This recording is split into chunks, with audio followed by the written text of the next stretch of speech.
I surrendered to my vulnerability instead of to my ego.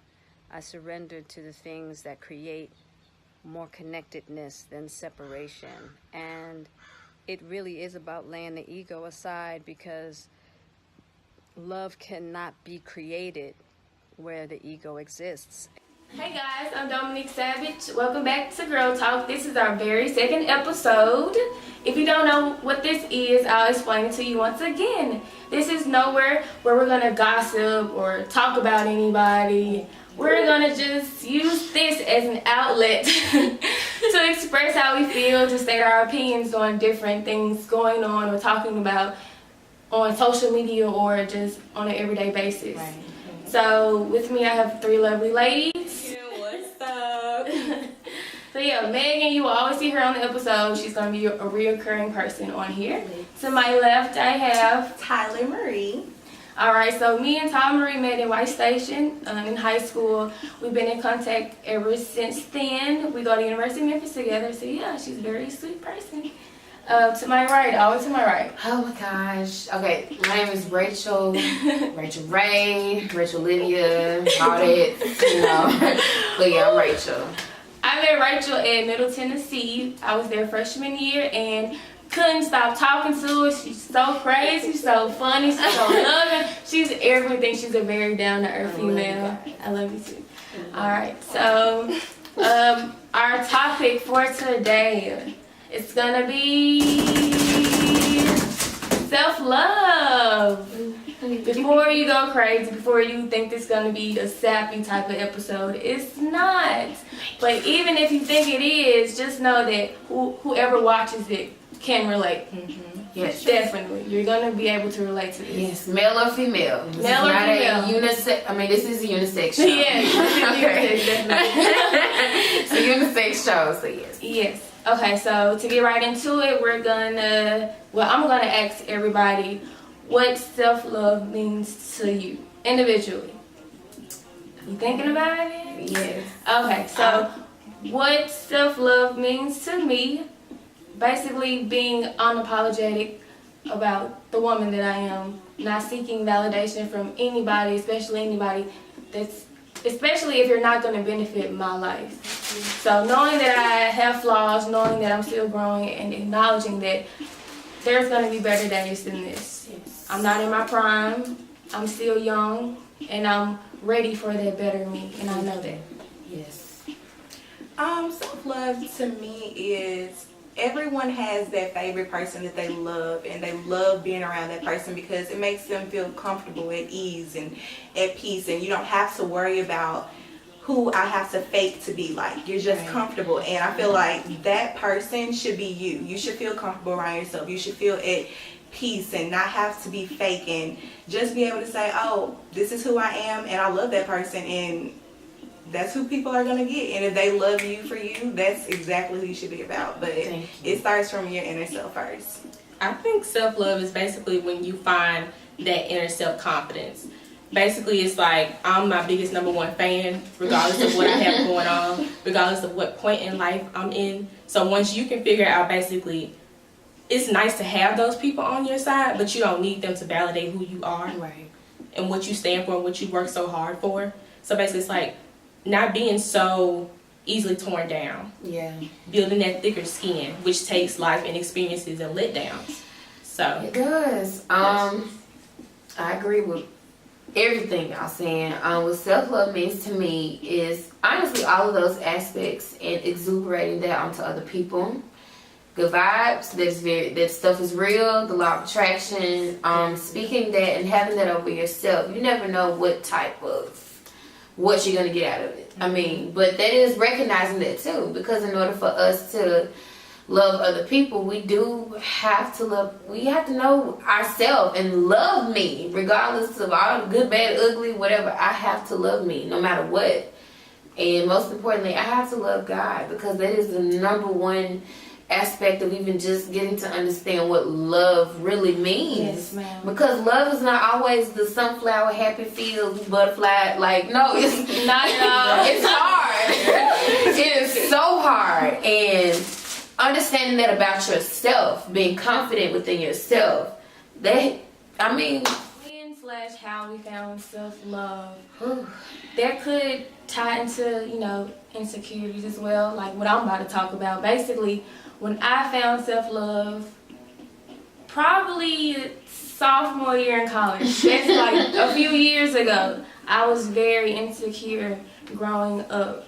Mainly because, one of the reasons, because of my skin tone. I love being African American, but growing up, I didn't feel self-love when it came to how dark I was. Yeah. It's sad to say that dark-skinned women have become a wave now. At first, y'all really wasn't feeling us. Right. Been the wave. I love some chocolate. Do you hear me? But yeah, so, even like hearing or seeing in reality what men liked growing up, it really wasn't too many dark women. Yeah. Honestly. So when I got in college, I started gaining confidence. I think I was single at that moment, and I used that time to find myself. I went through ups, I went through downs, but during that moment, I found out exactly who I was, Right, and what I deserved in life. Definitely. Well, I want to touch on the part about the insecurities and how it comes into how I found my self-love. But I would say my biggest insecurity was always like my weight and how people viewed me. It wasn't certain things with me. It was just how another person in their head views Tyler Marie. Like when that person thinks of me, what is the first thing that pops up? And I cared so much, but I would say one thing that helped me with my insecurity is knowing that at the end of the day, like, someone else's opinion towards you doesn't change anything. Like, if that person thinks that I am ugly, like, that has nothing to do with, like, me. Like, I know that might sound very blank in what I'm saying, but it's someone that really goes home every day and think, like, what on earth is everyone thinking about me? But to know that, like, all of it means nothing, like, that's a very heavy weight that someone has to deal with. Major question. It makes you love yourself more when you're not, I'm sorry. What snaps me back into reality about, when and how I found self-love is, what kept me grounded in that was, is this going to pay your bills? Is this going to take care of you? Is this going to sustain you for the rest of your life? How will this benefit me in the long run about what you think about me? That's true. What you think? Because your bills are still going to be due at the end of that. Like, at the end of the month, they're still going to be due. Like, regardless of what that person said. You still have priorities, but to answer that, how and when I found self-love, I think it was more so about, it was when, I think it was like, I was in middle school. Really? Yeah, because I was bullied a lot. Okay. Yeah, I suffered with eczema really bad. And kids can be really cruel. People forget that as a child. Yes. They still mean. Yeah, still. They had little spawns, these little things. Like, I was bullied a lot for my skin. Granted, I am a little lighter complexion. So with that being said, bruises and dark spots would come up and it would just be bad. Be more visible than yes, and I didn't understand why I was going through that. I mean, looking at me now, you really won't be able to tell. But I went through that for a long time, and it honestly had to take, I don't even know what, it's like I just woke up one day and was like, okay, this isn't me. Like, this doesn't define who I am. Nothing these people can say or do at this school, in my family, like, nothing can change that. Period. Like, it's not. So, and that's where you find your strength in that, too. What we think is our mess, you know? And that does tie into insecurities, too, so, yeah. Yeah. Well, like I was saying earlier, like, you have to figure out what is your niche right now. What is that thing that's going to get you to the next point in life? Right. Just like I said last episode, that we're uncomfortable yet again keeps coming up. And it's just, I don't know, it's the word of the month or whatever, the season. Basically, it's like you have to keep, for instance, I had this situation going with me for 3 solid months, the same occurrence every day. And I'm like, what is that supposed to mean? It has to mean something, right? Mm-hmm. You got to listen to it. Once you start moving, then that era of I feel like this can go away. Yeah. So guys, what about? Yeah, this is getting good. Okay.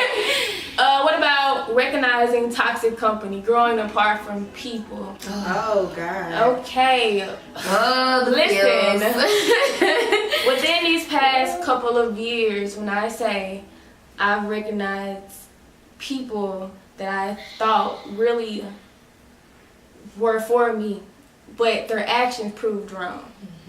Honestly, I can understand when, like, me and Megan might have our differences, but when someone's character or morals 100% is opposite of yours, Yeah.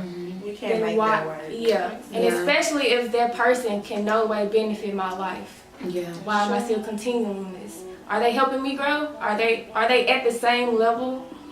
Are they ever gonna grow? Sometimes when people are low, they tend to drag you with them. So yeah. And that just goes back to the lack of self-love, because in terms of love, is confident, it's kind, it's sweet, it's gentle, it's different. It's this feeling like, oh my, like, and granted it's hard too, but it's like even in the hardship, it's still there to remind you, you know, You still feel it. you still feel it. And with that being said, it's like, when it's time to go, baby, you gotta go.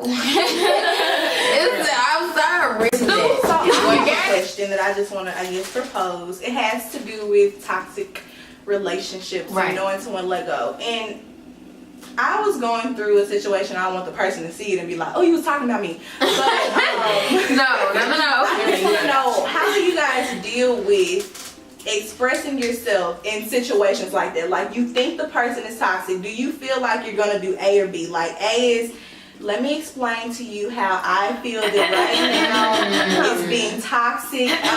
It's kind of going sour. Or Listen. B, save your breath. Listen, my last name is Savage.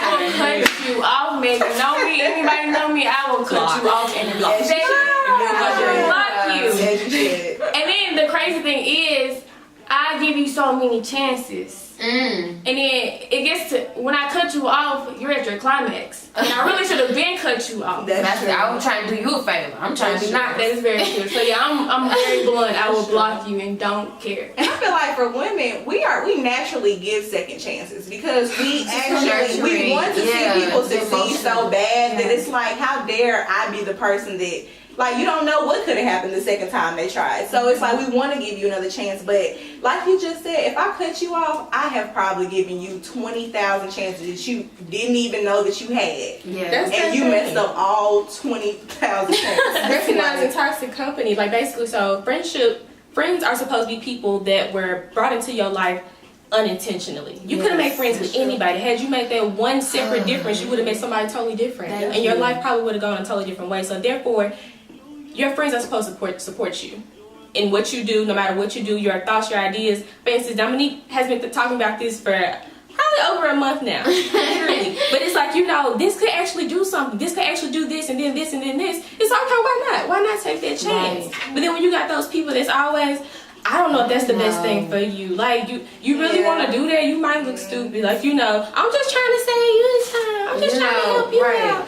No, you're not. You're not, because if you don't believe in me, sometimes how do you even know I believe in me? Right. Thank you. So it's also having that courage just to let go. I love you so much that I'm going to let you mature into who you need to be before you ruin my era, you know. Well, I would like to thank these lovely ladies for being on my show, Tyler, Marie, and Rachel. Thanks for having me.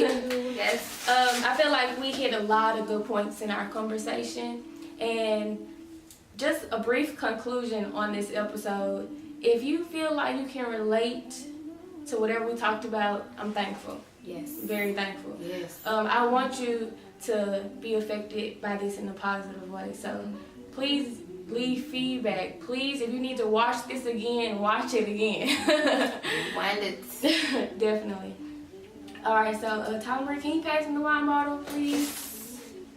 All right, so this is our different wine. We try to have a different wine for every episode. This is called Gallo Family Sweet Lit. Peach. It was very smooth and sweet. I got it from Elite Wine and Spirits. Thank you for that. Always end with a question game. Question game, question game. So to explain it again, our guests are the only one that pulls out of this jar. They're going to pull out a name and a question. even if it's their own name, they have to answer the question. So Tyler Marie, can you pull out a name and a question? All right, that's the name. That's the, oh. Well, alright, well. I got my own name. Tyler's real name. Oh, question. Yeah. What's the name? Okay, this is the question. What is that? Okay, so I got the question. What is something that everyone looks stupid doing? And my answer, I feel like everyone looks stupid putting on mascara. Well, girls look stupid putting on mascara. You gotta have the mouth open just a little bit. Yeah, like you have to like That little just, face. yeah, it's like your mouth has to be open or it's not gonna. I noticed that about myself. I'm like, Dominique, what are you doing? like- Oh my gosh. But yeah. How do you feel about putting pineapple on pizza? Would it be? I think this just. Okay. Is it too far? Just that one. Okay. How do you feel about putting pineapple on pizza? Okay. Quite frankly, I just prefer it to be eaten by itself. Like, Definitely. just thinking about like tomato sauce and pineapple. Bro, it's a lot of people might not It's agree, bitter but it's good taste. though. It's Yeah, you like now, it. I was gonna say it's not bad. It's not what I it's prefer. It but depends it's on not bad. what type of sauce. Now, if you use like light honey barbecue sauce on the pizza with the little, now it depends on how you decorate it, I guess. I only but- like it on Papa John's pizza though. I was gonna say Papa Okay. John's is they can Or make Pyros. any Pyros combination is sound good. good. That sounds But good. yeah, that's Pizza Hut tomato with sauce. pineapples is not good. Oh no, that's what I was thinking about. Like, ugh, girl, I would throw it right now. Y'all are funny. No. Woo. All right, ladies, that's the end of our episode. Yes, episode 2. Please share, please like, please comment, please subscribe. Yes, please subscribe. We Stay post tuned. every Wednesday, so look out for a new episode and new people. Guess who's gonna be on our next episode? You don't know. Right. But yes. All right, stay tuned, guys. Bye. Bye. All right, we are done. We Okay. did. Let's